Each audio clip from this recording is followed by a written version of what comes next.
Hello bos, Volkswagen Passat TSI 1.8 Auto tahun 2015. Kereta masih cantik lagi. Condition semua okey, tak ada masalah. Kereta ni hanya boleh loan kredit dan loan kedai sahaja. Kalau nak beli cash pun boleh. Kalau berminat boleh datang kedai, tengok kereta. Boleh test drive.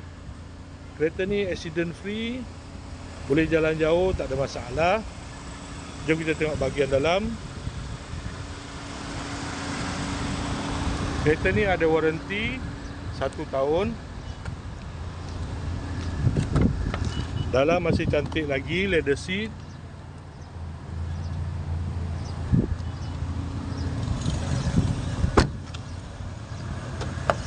Kereta ni ada pedal shift. Aircon semua okey lagi. Aircon sejuk.